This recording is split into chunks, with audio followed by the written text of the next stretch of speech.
Good evening. Yesterday, Ghislaine Maxwell, Jeffrey Epstein's convicted co-conspirator, currently serving 20 years in federal prison for sex trafficking minors, appeared virtually before the House Oversight Committee, and she made President Donald Trump an offer.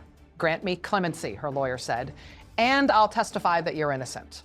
I'll clear your name.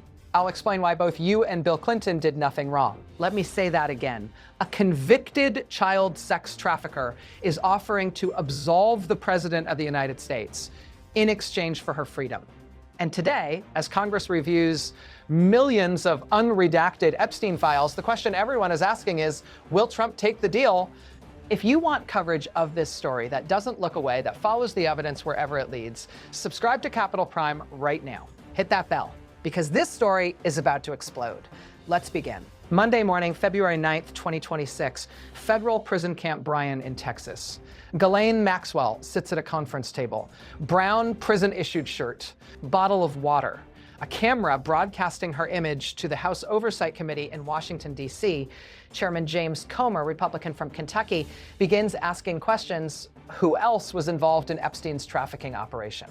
Names, co-conspirators, details. Maxwell's response, repeated over and over, "I invoke my Fifth Amendment right to silence." Not once, not twice, more than a dozen times. Every single question, same answer. "I invoke my Fifth Amendment right to silence." The Fifth Amendment protects Americans from self-incrimination. You can't be forced to testify against yourself. It's a constitutional right, and Maxwell is using it. But before the questioning started, Maxwell's attorney, David Markus, made a statement, and that statement is why we're here tonight. Markus said, "If this committee and the American public truly want to hear the unfiltered truth about what happened, there is a straightforward path." Ms. Maxwell is prepared to speak fully and honestly if granted clemency by President Trump. Clemency, a presidential pardon, freedom. And then he said this, for example, both President Trump and President Clinton are innocent of any wrongdoing. Ms. Maxwell alone can explain why, and the public is entitled to that explanation. Let me break down what just happened. Maxwell is serving 20 years for sex trafficking. She was convicted in 2021 on 5 federal counts, including conspiring with Jeffrey Epstein to sexually abuse teenage girls. She's not eligible for release until 2037. She's 63 years old, and she's telling Donald Trump, "Pardon me, and I'll testify that you did nothing wrong with Epstein." The reaction from lawmakers was swift, and it was bipartisan. Chairman Comer, a Republican, told reporters after the deposition, "I personally don't think she should be granted any type of immunity or clemency." Also, a Republican said it's unconscionable that she's pleading the Fifth or trying to make deals. Republican Congresswoman Anna Paulina Luna went further. She posted on social media, "No clemency, you comply or face punishment. You deserve justice for what you did, you monster." Democrats were equally furious. Ranking member Robert Garcia, Democrat from California, said, "After months of defying our subpoena, Ghislaine Maxwell finally appeared before the Oversight Committee and said nothing."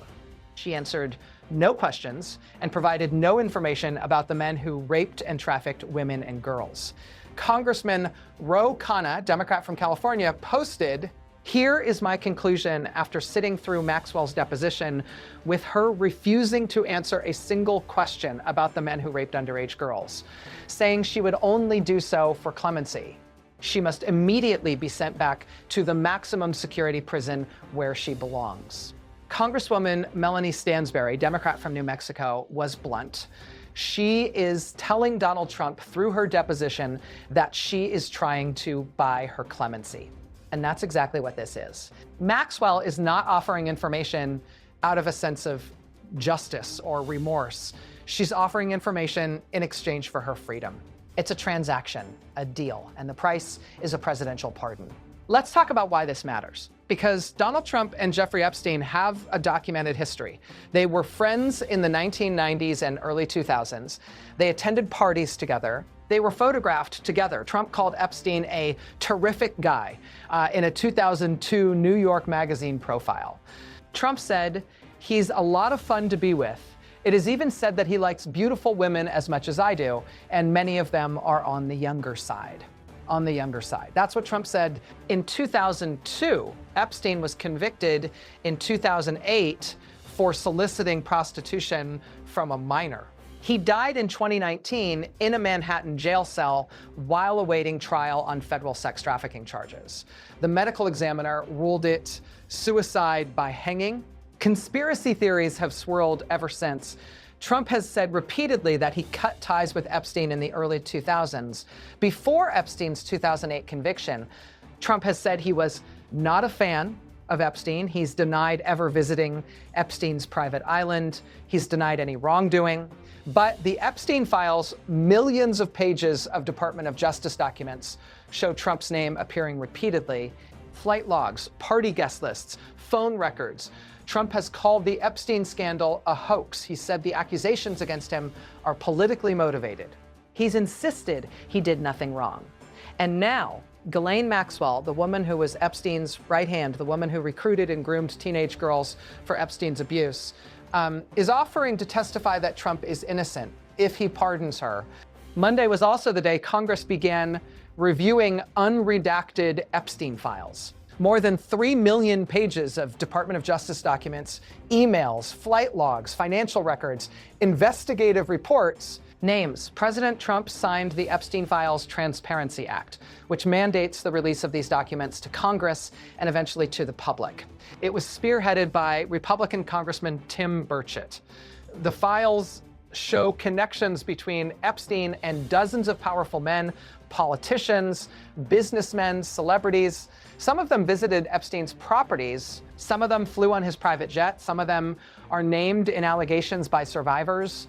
Bill Clinton's name appears frequently in the files.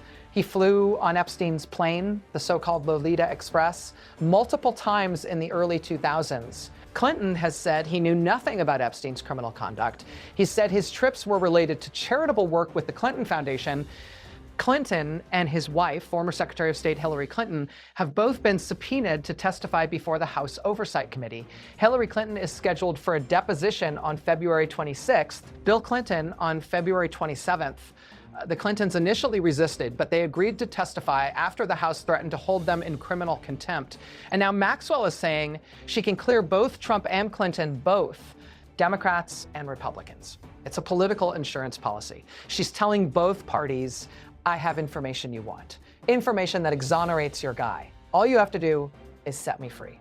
Let's be clear about Maxwell's motives. This is not about truth. This is not about justice for victims. This is about getting out of prison. Maxwell is 63 years old. She's serving 20 years. That means if she serves her full sentence, she'll be 77 when she's released in 2037, and there's no guarantee she'll live that long. She wants out, and she's willing to say whatever it takes to get out. Her lawyer, David Markus, cited a pending legal appeal as the reason she invoked the Fifth. Maxwell is trying to overturn her conviction. She's arguing that jurors lied during jury selection, that the government promised her immunity and then broke that promise, that her trial was fundamentally unfair. The Supreme Court rejected her appeal last year, but in December, she filed a new petition asking a federal judge to consider what her attorneys call substantial new evidence of constitutional violations at her trial. If she's granted clemency, if Trump pardons her, she doesn't need that appeal to succeed. She's free regardless. And here's something interesting. Maxwell didn't plead the Fifth when she met with Deputy Attorney General Todd Blanche last year. She spoke to him twice. She was granted limited immunity for those conversations. Congressman Ro Khanna pointed this out. He said Maxwell's refusal to testify before Congress appears inconsistent with her prior conduct. In other words, she talked to the Trump administration when it benefited her. She refused to talk to Congress when it didn't. And after those meetings with Blanche, Maxwell was transferred from a maximum security prison to a minimum security federal prison camp in Texas. Blanche cited numerous threats against her life. But Democratic lawmakers have questioned whether Maxwell received special treatment in exchange for political favors. The families of Epstein's victims are furious. Skye and Amanda Roberts, the brother and sister-in-law of the late Virginia Giuffre, one of Epstein's most outspoken survivors, released a letter addressed to Maxwell before the deposition. They wrote, "Ghislaine Maxwell, you were not a bystander. You were not misled. You were a central, deliberate actor in a system built to find children, isolate them, groom them, and deliver them to abuse. The letter was entered into evidence during Monday's deposition. Survivors groups urged the House Oversight Committee to treat Maxwell with the utmost skepticism, to rigorously scrutinize any claims she makes. Because here's the truth, Maxwell has never shown remorse. She's never apologized to her victims. She's maintained that she was made a scapegoat after Epstein's death. Federal prosecutors have denied that claim. They've said Maxwell was a willing participant, not a victim. She recruited girls. She groomed them. She facilitated their abuse. A jury convicted her. A judge sentenced her to 20 years. And now she's offering to testify that powerful men are innocent in exchange for her freedom. Why should anyone believe her? So here's the question. Will Donald Trump pardon Ghislaine Maxwell?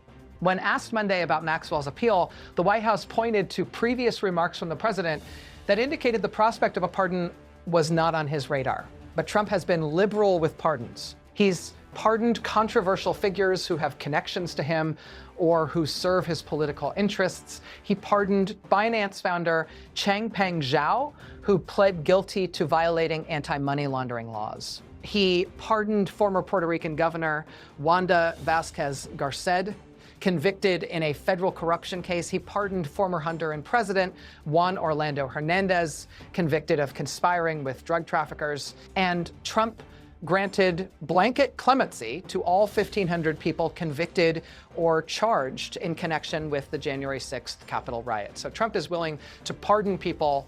The question is, will he pardon a convicted child sex trafficker? Even if she's offering to clear his name, politically, it would be a disaster. Republicans and Democrats are both saying no clemency. Survivors are demanding justice. The optics are horrific. But Trump has never been afraid of bad optics.